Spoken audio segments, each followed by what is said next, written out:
Hello and welcome to the Rankadvertiser podcast, where we inspire, enlighten, and empower every single listener today. And for those of you who are here, welcome to the podcast. And today we have a special guest. Our guest today is Sam Kamani. Sam is a serial entrepreneur, co-founder, and CEO of nftart.com. Since graduating in computer science, Sam has worked in 3 continents and continue to work with startups in New Zealand and the Silicon Valley. Besides advising startups, Sam has published 2 books: The 30-Day Startup, which became an instant Amazon bestseller, and Business in the Time of Corona, where he shares how to pivot in times of disruption. Sam is also hosts a podcast which called Web with Sam Kamani, a podcast about opportunity in the world of blockchain,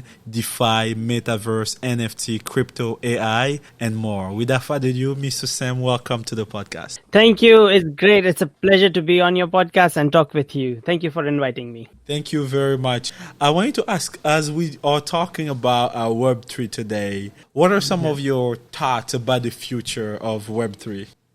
Oh, that's such a big topic. But look, first of all, I'd like to, because some people might have a question, what is even Web3 or how is it different to previous? So how about I start from there, start from the history, and then I'll share about what my thoughts about future are. So to understand Web3, let's look at what was Web 1 and Web 2, or how they were characterized as. So Web 1 was in like 1990s. You saw all these websites, blogs, which had mostly text, images, and you could read those pages, and you could or create your own blogs, you could create your own content, and it was mostly read and write. So that's how I saw as Web 1. Web 2 was the age of sort of, you can say, like social media, where you had Facebook, Twitter, lots of these sort of platforms, lots of social media platforms, sort of 2005 to 2015. All these platforms you saw got a lot of popularity. On top of reading and writing, you could also share. You could share tweets, you could share Facebook posts, you could join these different groups, all those sort of things you could do in the world of Web 2. And as soon as Web 2 happened, it became really big. Thousands of companies are born in the world of Web 2. Just like Web 1, thousands of companies were born because of Web 1 and Web 2. And the same thing is now happening with Web 3. So Web 3 takes it one step further. Web 1 was read-write. Web 2 was read, write, and share. Web 3 is read, write, share, and also own. So now, say if in this new concept of Web3, you also own the platforms that you use. You also own the systems, the software that you use. So for example, if Facebook was built in the world of Web3, as a user of Facebook, you would also own a part of it in its own. So Facebook would have its own token, and you would own part of that token. So the more you use, the more valuable your token would be. And that is one of the key difference, that these days these companies are starting, they're able to create tokens and reward their users, and those users now have a say in the governance of those companies, of how they want it to be run. So the more tokens you own, the more say you have in what direction you want your company or your product that you're using to take. So that is one of the key difference. But then, because this is Web 3 or Web 2 or Web 1, they're all like concepts. They are not really nouns. So what it means is that all these new technological innovation that is coming together to power Web3, just like mobile phones and cloud computing came together to power Web 2. The thing is that social media won't be that social or that powerful if there was no mobile phone. So mobile phone and 4G technology all came together at the right time, and cloud computing to power the Web 2. And same thing is happening now with Web 3. It is the AI and blockchain technology and machine learning and augmented reality and virtual reality. All these technologies companies are coming together, that in the next 5 years we will see more and more of Web3 and companies migrating towards Web3. And that's answers sort of your question of that's how I see it as the future, is that not everyone has even, I mean, there's still people who use businesses who use pen and pencil and, like pen and paper, Yes. and have notes. Not everything has even migrated to the world of Web 2 yet. So there'll still be, not everyone will migrate, but over 5 years, there will be a lot more opportunities in the world of, say, metaverse and NFTs as utility and all those sort of things. So there'll be some people who will adapt it earlier, some will adapt it later. Nonetheless, there will be opportunity build businesses to support these companies and stuff. So yeah. And also I see you have a lot of experience in the tech industry, experience as a serial entrepreneur as well as a co-founder and CEO. Are you planning on taking on this Web3 revolution as well, with some new idea or creating something of out of Web3 as well? Oh, absolutely. I am actually advising quite a few different companies all around the world on how to adapt to Web3, and people reach out to me all the time because of the podcast and building a profile in this space. We are also experimenting with Insider on how we can implement some of these technologies in Insider, where we want to use our own algorithm to predict the price of, say, Bitcoin or a certain token or a certain stock would be, and let people predict and compete against the algorithm, and then the algorithm keeps learning and keeps getting better and share those results. So that is the place where we do experiments, and we where I sharpen my own skills, and I've got a small team with that, so we do that. That's amazing. For our listener who are listening, I also want to ask, how did you get into the Web3? Because I mean, a lot of people right now are kind of new to the blockchain and DeFi and metaverse. Some people haven't listened to metaverse or seen any project there, or some people are just knowing a little bit about NFT right now, and probably everyone might have already heard about Bitcoin. But how did you heard about it, and how did you jump in? What was kind of the thing that showed you that this was going to be the future and it's going to be here to stay? Oh, so I've been experimenting with all this for a very long time, since like 2012, but I never owned much cryptocurrency because I was still experimenting. I still wasn't sure, like, the stage in which a lot of people are now. I was in 2013, 2012, all that. And in 2017, 18, I went to a lot of sort of blockchain type conferences, some of the world's biggest ones around the world. And I saw like how there were so many smart people moving into that space, starting to build future, that I could see that, okay, when a lot of smart people come together to build something, things happen in that space. So yeah, I could see that, okay, things are going to move in this space. And I've done like how one of my book, it says like 30-day startup is, you can build some small MVPs, which is a minimum viable product. So you can build some small products really fast, quickly, just to see and test the market and all that. So I've been doing that sort of thing, just learning and improving skills, and then also advising other projects. Now to the second part of your question on how someone listening can get started, get involved in this space,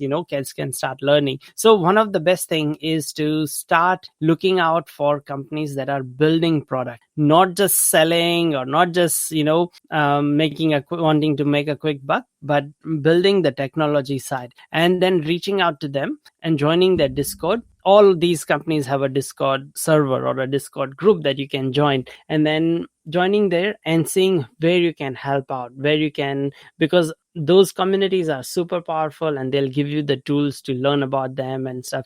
My one recommendation would be to, there are a lot of scams and things like that, but the thing is, if you're not buying anything, if you're not spending money, then you don't need to worry about any such things. You go and join communities, you learn from there, you start interacting with them and see where you can help out. There is a lot. I mean, the internet is full treasure trove of information, so it's very, very easy easy to get started. And on your book, you talk about the 30-day startup. For some of our listeners here who have businesses, or for some of the listeners who want to create a business and they are seeing that there is a book available called the 30-day startup, what is the message in there, or what are some of the key you can share with us in here for our listener to also go ahead and check out the book as well? So what is the message on the 30-day startup? Absolutely. So the message in the 30-day startup is that you don't need to sit and hold on and wait on your idea for 2 years.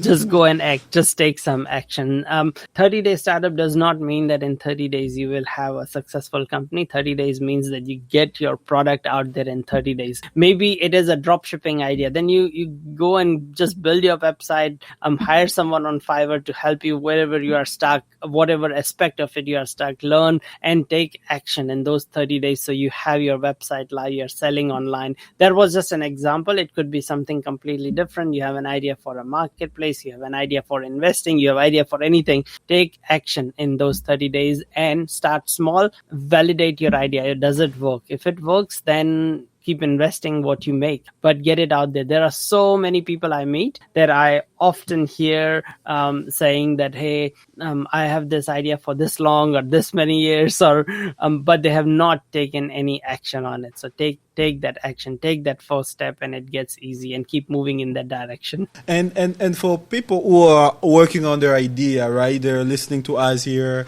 and they're seeking for, let's say, a coach or a mentor. Do you have any also service for anyone who want to have a coach? Because they can see already that you have experience, end-on experience. Do you offer any of those kind of services? Yeah, I do. I do help people in the tech startup community, but most of the times it is like startups themselves, or someone who started, who wants some advice. And if it is just I don't do anything like you have to join my coaching course or anything like that. I don't want it to be a burden on people. So it is just sort of I see what they're trying to achieve, and I give them one of directed advice or get them started on the right path. So I do that sort of consulting once in a while, provided I have time.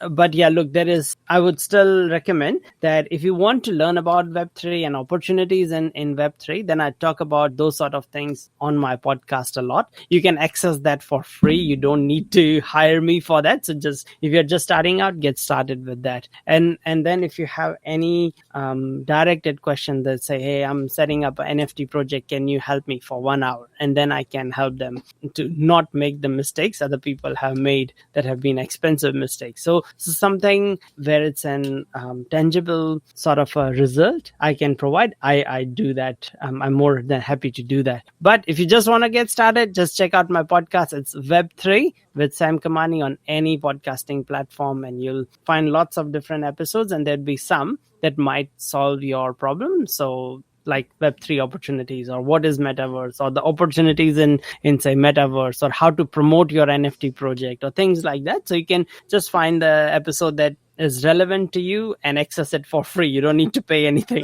That is an amazing thing. For those of you who are listening, go ahead and make sure to check Web3 with Sam Kamani, and you can see a lot of content that's already available there. That's a good place to start. And also get the book 30-Day Startup. It's always great to understand and learn the idea so you don't make the mistakes along the way. And my next question about Web3 is people are integrating payment into most of the Web3 kind of.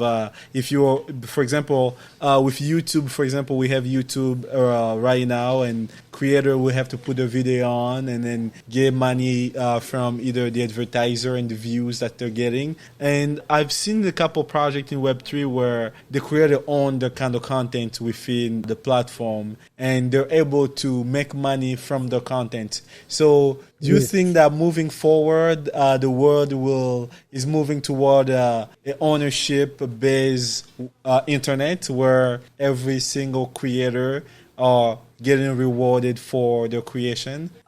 Yes and no. It is always that if you have a bigger following, it will always be easier to monetize. But how Web3 changes things is that you can provide access to yourself, and even smaller creators can start making some money. If you're a smaller creator, say if you are in the world of music, if you have a very small following of 1,000 people listening to your songs, they really, really like you, but you only have 1,000 true fans, it's very hard to make money on Spotify. Spotify will pay you peanuts. It will pay you $10 a month or $5 a month. It's not enough. But you are providing an immense value to your 1,000 followers. So you could create an NFT collection, and whoever owns your NFT, you have a Zoom call with them once a year or something like that. And then you can sell these for a really higher value and these 1,000 NFTs, maybe $500 each. And these 1,000 true fans of yours will buy because they will get to have this one-on-one connection with you, a Zoom call with you, or meet you in a coffee or something, a lot of people would like that to do with their have that connection with their artists that they follow. Most cannot, but now because of things like NFTs and things like that, they can allow that sort of access. And you can sell those for $500, 1,000 people buying that's $500,000. Even a small artist with just 1,000 people following them can now build a very sustainable living because of Web3 and the innovations that Web3 is going to bring us. That was just an example. It could be physical art, it could be writing poetry, becoming an author, that you have 1,000 true fans or 100 true fans, and you can have a sustainable living with that. Previously, in the world of Web 2, you could build a very good living if you're a content creator, but you have to be very big on YouTube or very big on Spotify or any platform. You have to have millions of followers, and then you are a millionaire. But for smaller content creators, it was a lot harder. Now it's becoming easier even for those people. And how would because right now the NFT market is kind of booming, it's growing faster, and there is a lot of transaction being made on the blockchain. And from a Web3 perspective, and for someone, what would be your advice to someone who want to know how to create value on their NFT project? How would you think about it if you were to create an NFT right now and kind of create the value in it? What would you do differently? This is a very, very big topic because there are so many different types of NFT projects. The most common ones are the PFP projects, like the profile pictures and Twitter and those places you would have seen. So the most common ones are those types. But the ones that I really like and I'm really bullish on are the ones that provide value, that provide access. So they're used as tickets. So say you start to have 10,000 people listening to you and you want to do a conference, but then you say that only people who hold your NFTs can visit your conference. And that's what Gary Vee did. And those that provide some sort of utility in the long run will benefit. Then people who want to join to come and see you in your conference and all that, they have to own your NFT. And that's when the price of that NFT will skyrocket, because that is the only way. There is no other way money can buy it. There is no tickets sold on Ticketek or any of the event find or any ticketing platform. The only way is that they have to your digital wallet is connected to your ticketing access, and at the entrance they have to scan that yes, they own that. They can take a screenshot of the NFT, but their wallet still won't hold that key. And that key is used as access. So whenever there is access attached to an NFT, access to, say, maybe a private Discord group where everyone is a celebrity in that group, or access to some other, like I think Sands Casino did that they say if you hold that NFT, they will give you 50% of the profit. They will share with the NFT holders. Then of course you want to hold that NFT, it will make you money over time. So anything like that, you have to think of what utility are you going to provide? What are you going to provide to that NFT holder? And that's when those NFT prices will continue to increase over time. Yes. That's sort of my opinion.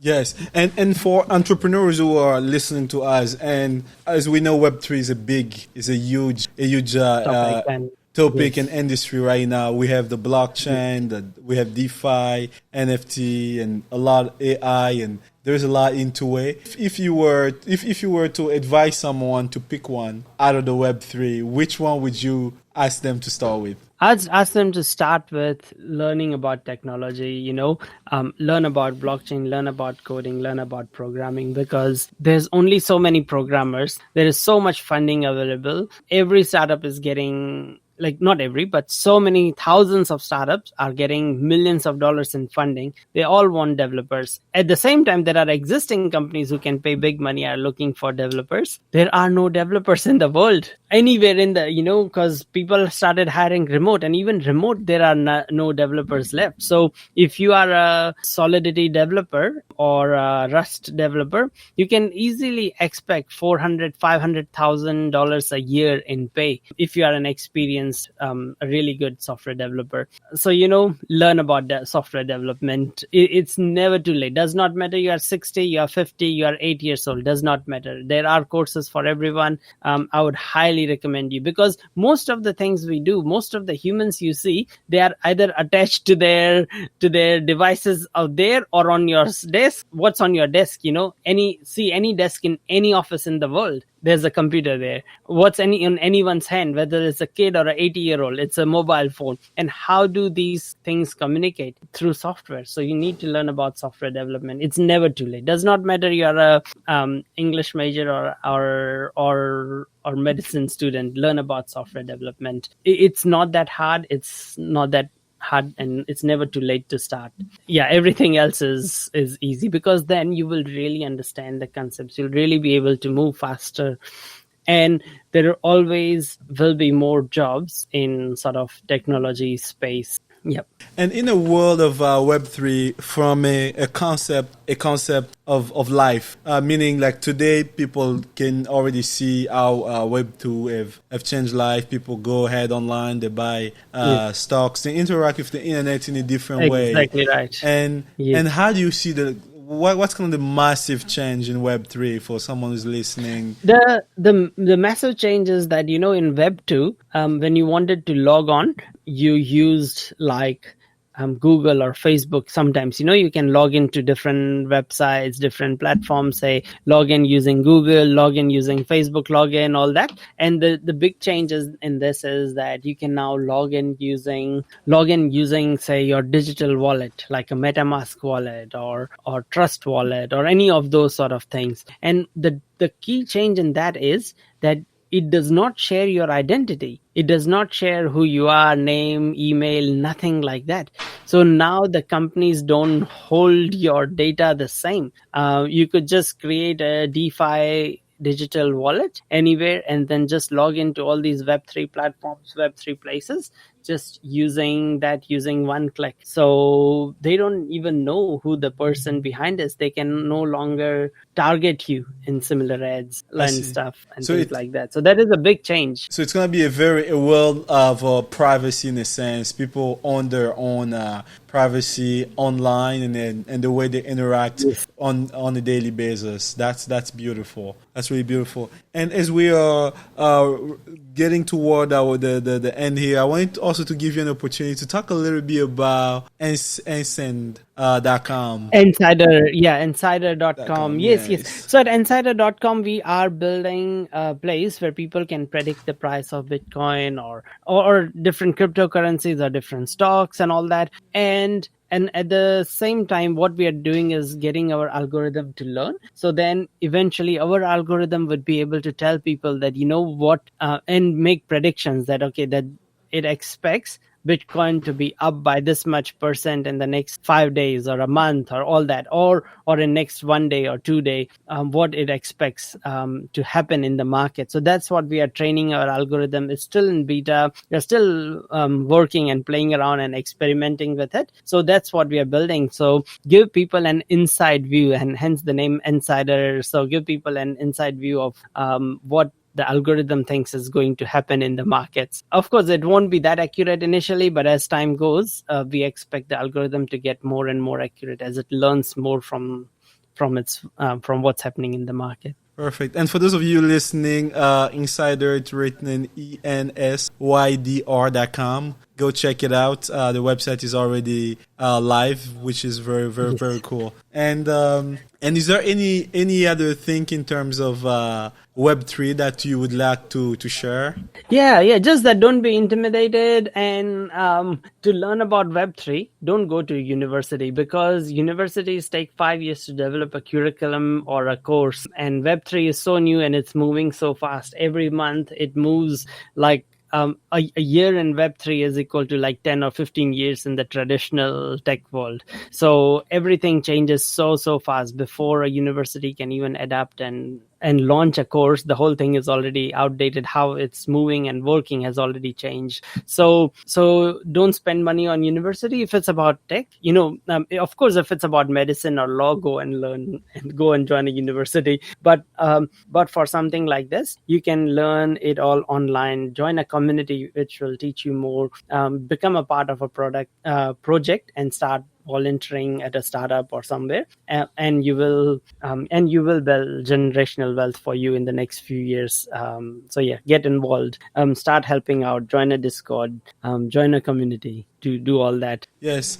And my last question for today is for people who have their startup or are building something and they're listening to the podcast and they're trying to figure out ways that they can integrate on their product, a way to exit or sell their startup. As you have experience with it, is there any advice you would like to share with the specific segment of listener? So it's a very big topic because every exit is different. Building every startup is different. Like it would be very different if you're building in e-commerce compared to building in a health tech or building in a fintech startup. So all those are sort of very specific topics and very big topics in their own right. However, what I would say is that if you are waiting to get started, just get started. Just go out and do it. Don't wait, because waiting is not teaching you anything. So even if you fail, that's fine, because you are learning, you are moving ahead, you are moving forward. So, and even if sometimes in life you have to take a step back, if you had to, go from full-time to part-time, so you can start doing something on your own and learning, which will eventually help you. So do that. And then the last thing is play the long game. So what I mean by that is don't focus on immediate short-term profits, but think of, how is it going to propel your career in the long run. So it's just like learning software development or learning coding or starting to volunteer or helping out at a Web3 startup is not going to instantly, in the short run, improve your sort of life or financial well-being, but over the long term, it will help you massively. There's a very cool thing I heard the other day, and that is that, all the things that make your life better in the long run make your life miserable in the short run. So for example, the example they gave is like, exercise. That is like, if you want to get healthy in the long run, or if you want to get better in the long run, you go to gym and then you get so sore that day, and the next day, you are walking like an old man, you do your legs and stuff, and then but then in the long run, it is going to increase your lifespan and make you healthier when you are like old. It's the same thing with being uncomfortable at watching Netflix and eating a pizza, and that is very easy. It makes your life really good in the short term, but in the long run, it's not going to help you. So all the things that make your life good in the long run will make you miserable in the short run, in the short term. It reminds me this saying that if you're willing to pay the price today, and tomorrow it's gonna be comforting. But if you don't pay the price today, tomorrow you're gonna keep paying the price. yes, absolutely. You say that 100%. That's pretty much the final thing I'd like to share. Perfect. Thank you very much. I really appreciate having you in here. And also, I want to give you an opportunity to share, let's say, for example, someone in the audience want to know what's the best way to reach out to you, whether it's to do business or ask any questions. Is there a best channel that you'd like people to connect with you? Sure. So if you want to reach out to me, go to just look for me, Sam Kamani, Kamani. You can look for me on LinkedIn, on Twitter, or on any podcasting audio platform, and you'll find me. Reach out to me on any channel. I'd be able to help you. If you are just looking for the podcast, just go to Web3 pod.xyz. So web3pod.xyz. And you can find it anywhere.